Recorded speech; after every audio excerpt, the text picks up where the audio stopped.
আজকে আবারও ছাদে চলে এলাম একটা সুন্দর গাছ লাগা। এই গাছটা লাগানোর আমার অনেক দিনের ইচ্ছে ছিল। টবে মাটি ভরে নিলাম। মানে দেখো আমি গাছটা নিচ থেকে আগেই তুলে নিয়ে গেছি। এতদিন বৃষ্টির জন্য গাছটা লাগাতেই পারছিলাম না।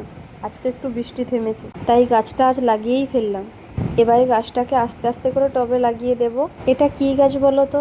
তোমরা সবাই কমেন্টে জানিয়ে যেও কিন্তু। না না, আমি তো জানি এটা কি গাছ, কিন্তু তোমরা ঠিক বুঝতে পারছো না কি এটা কি গাছ, তাই তোমাদের বললাম কমেন্টে জানিয়ে। তো এবারে আমি গাছটাতে অল্প অল্প করে জল দিয়ে দেব।